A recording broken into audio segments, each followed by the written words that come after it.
with the amount of blades that this thing has, and imagine it having the ally of a Janana system back in the Calamity War, there is simply no mobile suit that could possibly stop this thing. But there is one mobile suit that can completely obliterate the Gundam Marchosias.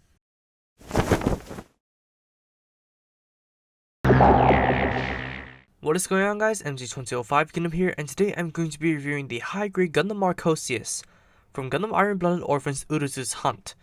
So this is the original form of the Gundam Hajiraboshi, and I have to say I like it better than the Hajiraboshi.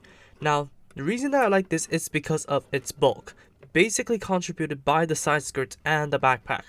So since most Gundam frames in the past have sleek and slender silhouettes, this thing is a little bit of a contrast, and I really do like the variety of it. Now, given you take off the side skirts and the backpack and it's just the normal Gundam frame, but yep, I really do like the silhouette of this guy. The good looks of this thing is not without a price. So here is a photo, like the only photo that I've taken when this thing is unpainted, so you guys can compare the differences. Of course, I did do the panel lining, and I also added the missing color apps. Speaking of colors, let's see how much of this guy's made out of stickers. So, first of all, you do have the lenses and the eyes, which are separate. Now, the eyes are a little bit weird because the molded-in eyes that are in the frame are way too high for it to not be weird. So, I did put the eyes on lower, so if you want a good-looking face, you do need to put the eyes on a little bit lower to make it a little bit better. Now, you do also have the purplish white on the V-fin and also the salmon on the V-fin right here. You do have the salmon spikes on the shoulders and the bands over here. You do have the salmon right underneath the cockpit. You do have the salmon on the hand covers, salmon on the front skirts, the power button on the front skirt. And then you do have the gigantic salmon blobs over here that are not good at all because they need to fold over surfaces, which means they will have a hard time lining up with what they're supposed to be lined up with. And I believe that is all of these stickers, which is not a lot, not Gushin Rebake territory, let alone the full city. However, there are a lot of missing colors. Some are excusable, but some are not. So what I did paint in, starting from the head down, is first of all, the yellow right on the cheeks, right beside the eyes, right there.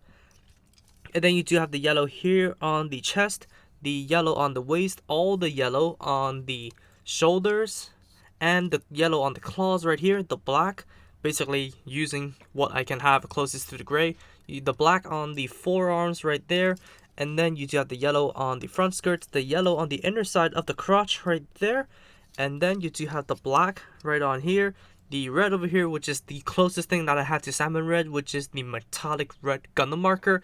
It looks kind of similar in certain lights, so I can let it go for that. It's presentable enough. And then you do have the rotated towards the back. You have the yellow on the back skirt, the yellow on the leg thrusters, and also the black on the leg thrusters because the bottom thruster is in that white. So you do need to paint in the black. And then, of course, all of the yellow on the backpack and the yellow on the front thrusters of the feet. So that is quite a lot of effort, and really just too much effort in my opinion to make this thing look good as a casual builder. It could be presentable if you can let go of all of the missing yellow color apps, but if you want this thing to look good, absolutely bust out your painting kit. So for articulation, it's basically the normal Gundam frame articulation. Double ball jointed head. Of course, keep in mind that the V-fin will collide. Same thing goes for when you're tipping the arms up. The shoulders can move and collide with the V-fin. Shoulder has its own hinge, and the shoulder has two panels that can move out. So one on the outside, one on the inside. Not that they could do anything anyways, because the arms can only move out that far. Also are together perpendicular to the body with the polycap. They can rotate right above the elbow. Bend at the elbow at one joint, which does give a considerable bend. Pretty nice. Ball jointed wrists. And then the bar in the stomach and the ball jointed waist. The front skirts are ball jointed. Side skirts are ball jointed. Back skirts are as usual a block. The legs, can they still go forward and back? Yes, they can. They can still go forwards, go back, go outwards all the way. The side skirts can rotate towards the back to give it even more clearance, so you can have the full splits. Rotation above the thigh, and a double jointed knee, which gives you a considerable amount of articulation. Looks a bit like a 90, so not really too much to glamour about there. And then the there goes the side skirt. Yeah, that's one problem. The ball joints on the side skirts are pretty loose. And then the feet can go forward and back. A little bit of a crazy ankle rocker, but obstructed thanks to the armor and a movable toe. And don't be mistaken, this front hopping thruster cannot move. Even though it's on a polycap, it is stationary. And I also forgot that the black over here at the kneecaps needs to be painted. And then on the wings, they can swivel back and forth like so. They can swivel more forwards than backwards, which is kind of weird, honestly. And they can raise up. And I'm going to raise the wings up because that's how they're depicted in the line art. And of course, this mounting unit for the Bastard Mace can move on a polycap. So altogether, articulation is okay, to say the least. It is your generic Gundam frame articulation, but you do have to keep in mind of all the colliding pieces and all of the weight issues that you would need to deal with. And of course, the loose side skirts. Accessories, let's talk about what is on the body first. So we do have the knuckle guards / claws right here. And what you basically do is you take off the knuckle guard, and if you rotate it 180 degrees and put them right back on, you can have a blunt knuckle guard right here. But if you rotate it back again and then plug it onto the second peg right here, you can have the claw blades facing out. So that's pretty nice. And then we do have the mini-me shield with a gigantic red sticker on here. Pretty okay looking. Not as dramatic, but then again, it's for practicality uses. And you can plug it onto either of the 4 holes on the arms. So that's good. And then now we go on to the handheld weapon, the Bastard Mace. Now this thing is a little bit of a tricky one and a tough nut to crack, because this thing, apart from the missing colors, which I did paint in, the metallic red for the power buttons and the yellow on the handle, this mace head is basically the sheath of the large longsword. So it only works like half the time. I don't know why. Now there we go. So there is a sweet spot inside of the sheath, to which when I swing this thing vigorously, it will not fall off. But whatever, it doesn't even work half the time. But we got another problem coming. Aside from the fact that the mace head has the hole facing up, which means the gravity would actually pull the mace head out of the sword. Look at this. The polycap doesn't want to hold it up. Yes, and I did say polycap because the Marchosias actually uses arm extensions. So you have the polycap right here, which is for plugging on the manipulators for let's say the GBN guard frame on top of the actual Gundam frame inside here. And since it is polycaps, it is going to be unpredictable, so mine is going to be extremely loose. So there we go, the Bastard Mace. I only have one thing to say about it. You utter bastard! It is a freaking bad weapon. So let's just store the Bastard Mace right onto the back. So this adapter is another point of attention because it is disconcerting, because you have a flat peg in there, you have a flat hole here, and you just basically slide it on. Now you need to force it on, which is what I don't like about it. And now in this adapter, you actually have a tremendous friction acting against you. And even though you can kinda put the mace on eventually, if this thing decides to freaking cooperate with me, there you go. It's stored on extremely securely, too securely in fact, because I fear the day that the peg may break when I'm trying to let the Marchosias hold the actual Bastard Mace. Let's just leave it like that. Now, you may have seen multiple times inside of the Bastard Mace head is, now you decide to cooperate with me. Wow. The large longsword, which does have a lot of missing details because it came in all gray. Now, looks wise, it does look pretty good. I love the detail on here and also the power buttons. Of course, this is due to poor cleanup, but I did use metallic red to paint in all of the angles here and also the power buttons, and I mentioned the yellow there. So it goes on the same way as the Bastard Mace, but this time you just flip it around. So now the blade is facing out. Now this, the polycap wants to hold this up, so let's just leave it at that. Now, let's not forget that this thing does have railguns in the side skirts. Now, I do not like how this thing executes the mechanic, because what you need to do is to basically take this piece off and then just insert it right back into the slot partially. So now you're having like a loose upside down piece and you're praying to God that it doesn't fall out due to gravity. Now, it's not really that loose, I get it, but you cannot really rely everything on friction, can you? So, there are the railguns, right down there. So this thing does have some ranged options. Now, let's talk about the signature feature, which are the sub-arms. So how do you open them up? Now, for the wings, you just open up the white panel right here. You bring out the manipulator over here with the knife, which does have pretty good detail, but then again, this thing came in all gray, so I need to paint in all of the missing details in there. So everything that is not gray, I painted in. Same goes for the other 3 knives. Now, you plug the ball joint right into the socket here, and it is not really the best because once you start to move it in the ball joint, it starts to flop about.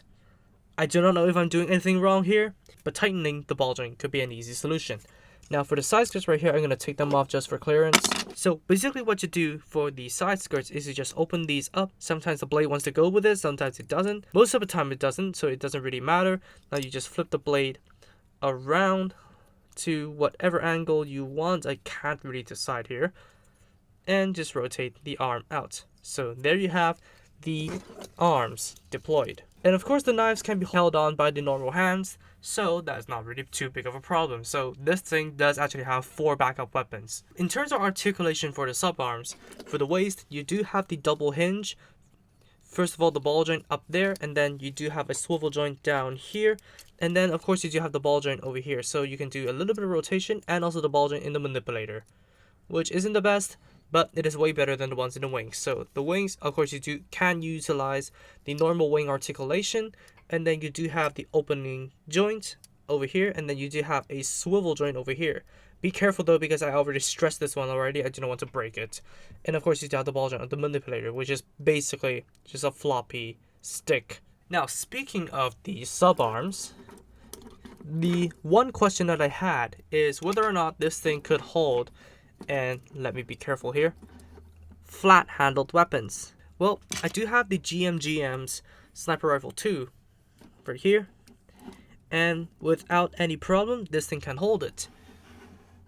Pretty nice. So, since the majority of weapons have flat handles, you can't possibly try them out on the Marchosias, which is pretty damn nice.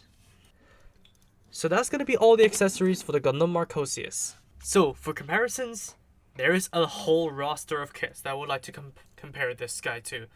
So, first of all, we have the OG high-grade Gundam Barbatos. And then next up, we have the Gundam Bale. And then we go to the manga suits. First of all, we have the Astaroth Origin, which is basically the Astaroth.